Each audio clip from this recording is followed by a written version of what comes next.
we'll just scare you 5 minutes ahead of time. So, okay, it's time. Right. You're going to start now? Yeah. Right. In a minute now, we're still waiting. Right. Oh, it'll be good. Right. It'll really be awesome.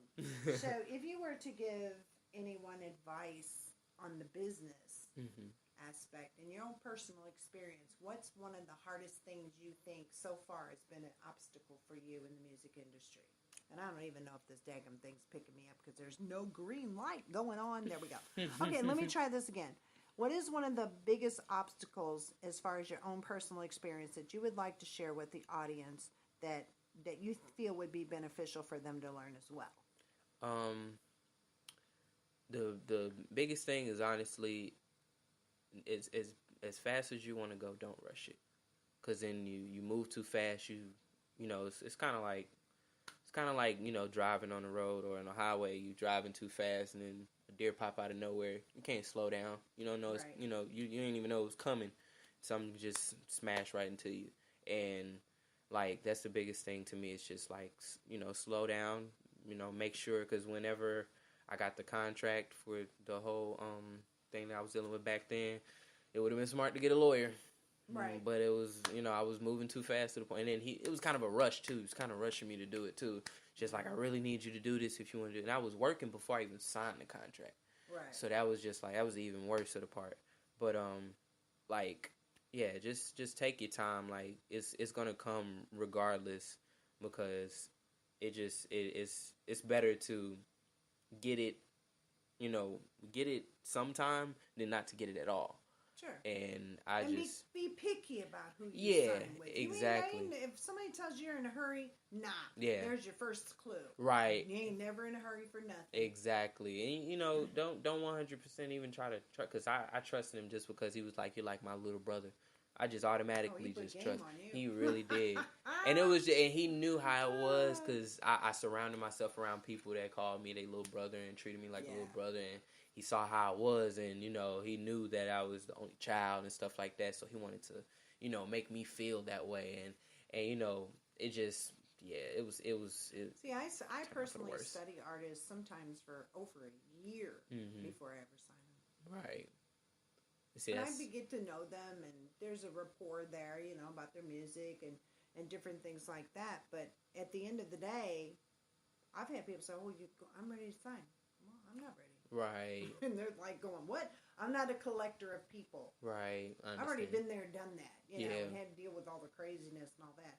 I take my good old time. Right. And see, that was the thing that I liked with Slim. He was like, I'm not trying to rush you to sign anything.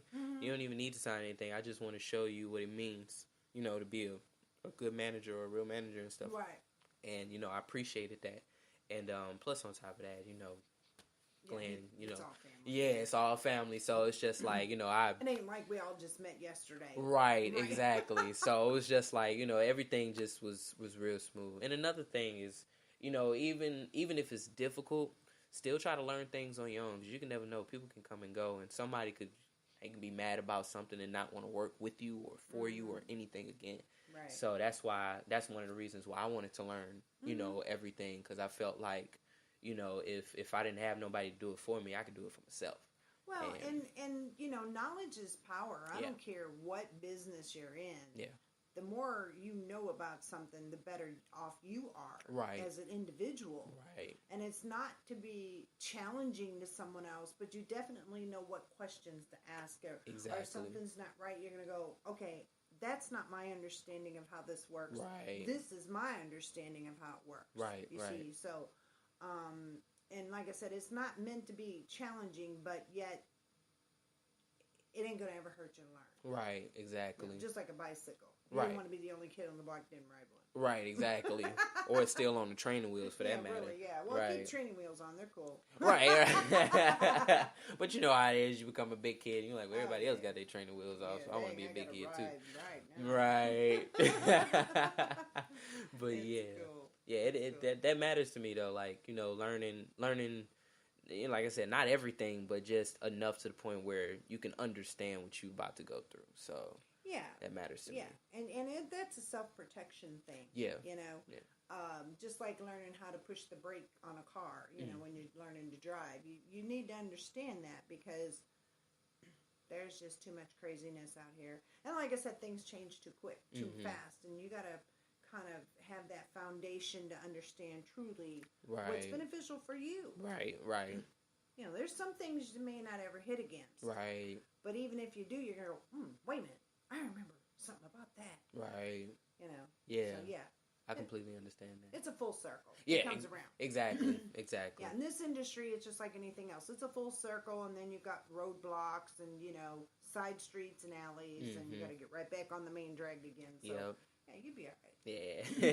You'll be all right. Still learning, though. So what's your favorite song you've ever done? Oh, man. It's so hard. It's so hard to say because it's been so many, like, it's been so many that I haven't even, like, placed out there before. Well, one is out there. One that is out there? Which one of those would be your favorite, if you have a favorite? Man, I know one of my favorites now is one of the recent songs that was recorded. It's called Muse. But if I was to say one that's out there, it's called Call Back.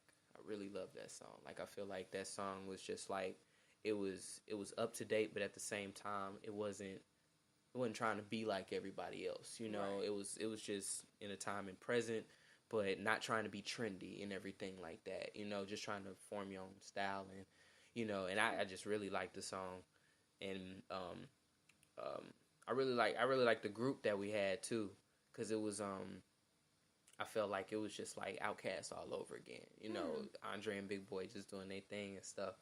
So it was a really smooth song. I feel like all the songs that we had was smooth, but that one was that's the main one that just really stuck out to me, you know. And now, what if somebody came to you and wanted to use you as a collaboration, a different genre of music? Mm-hmm. How do you feel about that?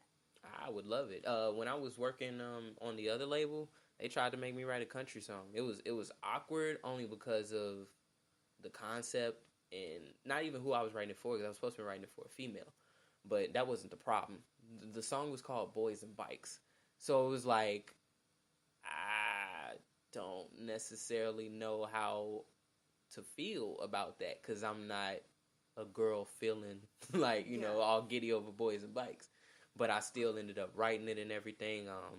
And then it just kind of got awkward to me after a while when they tried to get me to, you know, record it and everything. And then I was just like, all right, now it's getting weird. Why can't I just be in the studio and then, you know, sing it with this person so they can just kind of get the, no, they wanted me to sing it, send it, and then they do all. And I was just like, that's just too much for me, right? Well, not too much, but it's just like, it's awkward for me. Yeah, that's just pretty much it. Real different. Right. Yeah. But, I mean, I would love to, like, you know, like I said, I've tried to do a country song before. I love rock music. I listen to rock music and everything, 80s rock, and, you know, even present day rock and stuff like that. So I would love, if I don't think I'd have the necessarily the range that they have to like give that real crunchy feeling in your voice. Yeah. But at the same time, that real harsh sound. Yeah, that's right. Yeah, but like at the same time, even if it came down to it, I would love to do something like that if my voice developed into it. Yeah. So yeah, I mean, like, music is just my life. Like I don't. Do you take vocal training, or have you ever? No, I've trained myself on everything. Really? Mm-hmm. Wow. I go on YouTube and look up certain things when it came down to, like, not really necessarily beat making, but mixing. But that's probably the most that I've done. I've taught myself how to, Do you know carbonated beverages is not good for your throat? Yes, I do. I'm just asking. That's why I drink. Right. That's why I drink tea and honey when I get home. I drink it every single day. That's what he's doing here too. Tea and honey only. Maybe more honey than tea. Right. There you go. That raw honey stuff from Kentucky. Right. We're gonna fix him right up here. Yeah, but that's an insider. But yeah. Right. But yeah, I've trained myself on pretty much everything that I do. Like, it's just it was pretty much a family thing. Like, not everybody in the family can sing, but a lot of people can sing. And cool. Once my grandma told me that I could sing, that made me feel good, because she don't think nobody can sing like that. Oh, wow. Yeah, because she can sing, and she's like the best singer to me, and even to my mother. She's the best singer in the family. But when my grandmother heard me sing, and then even compared to my cousin, no disrespect, but, you know, she was just like, you know, you can really sing. You actually have the vocals for it. I can tell the difference from where you guys are singing from. She's singing from her throat. You're singing from here. So, from your diaphragm. So, like, it actually made me feel like I can actually sing. And it's a beautiful compliment, right? Though. Straight up family right there. Exactly. And she ain't going to tell you that if she don't really mean it. Exactly. With being a singer herself. Right, right. Otherwise, she go, "That's fine, honey. Okay." Right. She's going to take you off in another room to go do something else. Right. Exactly. Yeah. Exactly. Like, yeah. Okay. Yeah. And I'm still training myself to this day, though. Like, I want to get higher in range, so I just I sing every day and try to get it right. I think the main thing is I have to figure out my own like style when singing other people's songs. Like, because I'm the type of person, like, I like to consider myself a chameleon sometimes. Right. I literally imitate the person.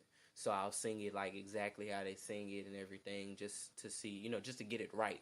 But at the same time, I still have to be my own person, because the more you do that, the more you turn into that person. Yeah, they have to know you for your own personality, exactly, so to speak, in there, because it's kind of like karaoke to right, me, right. And I've had people send me stuff, and I'm like going, I want to hear you do it. Right, I mean, exactly. I hear your voice, but you're trying to be so-and-so. Exactly. No, what can you do? Exactly, yeah. And they're like, well, what do you mean? No, I want you to put both your feet in it and change it, switch it up, do something different. Right. I don't want you to try to be so-and-so that's already out here and right, famous. Exactly. That's karaoke, yeah. And they're like, oh. And they'll look at you like, oh. Right. Like, I don't know exactly what you're talking about. Wrinkling their face up like, oh. Right. Like, oh, Lord. Yeah, so, it's better that you develop your own uniqueness, because that makes you who you are. Right, That makes you stand out. Exactly. See? So that's the whole point of people doing that. Right. Yeah, you get your own thing going, and whatever you feel at the time, that's what you do. And it's like, oh, I know who that is. Right, see? right. You got your own trademark of yourself. Exactly. Then you'll have people in karaoke going, okay, this is who I am, and then they'll be going up there acting like you. Yeah, See? exactly. And see, the weird thing about, well, I ain't gonna say the weird thing, but as of lately, a thing that I've been doing is, I'll take, like, free beats off of YouTube. And I'll look up, I look up something that'll be like so-and-so type beat, like, or like a J. Cole type beat, or Chris Brown type beat. And then instead of like just sitting here and trying to make a song like them, I'll just make a song, like mine, because like I'll even find a trap beat or something like that and make something different. You ain't always got to talk about Twist drugs and you ain't got to talk about stuff like that all the time. You ain't got to talk about walk down the street. Right, exactly. So it's just like I try to find beats where it's just like, even if it's out of my element, but I still try to make it to the point where I know it fits me and it fits what I actually do in life. So I've been getting pretty good with that, and that's how I've started to develop my own sound lately. Right. So that's it's been pretty decent. Yeah, that's unique and cool. Yeah. Yeah, I'm not going to say you're the only person who does that, but it's cool. Yeah. Oh, yeah, I'm pretty sure a lot of other people do that and stuff. Then again, they may not be, and now you are. So. Right. But it's a good way to train yourself, and to just kind of dig into different, concepts. Even if that means you, like, do it just like them, after a while, just try to find your own way of, just putting it into your own, because you don't want to be like everybody else. That's the way that you be a come-and-go artist. Sure. Being like everybody else, being trendy, and then after the trend dies, so do you. Like, it's all over. I'm a big advocate. Like, there's certain things, it's going to be around forever, and that's like the old stuff. The Motown, the soul, the R&B stuff and all that. It's going to be forever. Right. I don't care. Exactly. It's going to be here when the new dinosaurs come. Exactly. There's some things, but with the artist that I have signed, he's been a backup singer for majors. Oh wow. Okay. Yeah. Like, and wow. stuff like, oh yeah. So his vocals, and yes, that was supposed to be a bleep, but I just whispered it basically. With him coming out on his own, having to work with others of famous level, okay, he's having to be totally developed into him. Yeah. Now, this man can hit some ranges of vocals. Right. Woo! You'd think some of it like, damn, that's supposed to have been a girl tone, right, exactly. There. Yeah. But I mean, he can do that. Right. He has that span. Right. And he's really good. He's an older person, but he is very good at what he does. He's been around those blocks. Right, exactly. With the big cats. And he's at that point in his career that it's like, I'm tired of all that.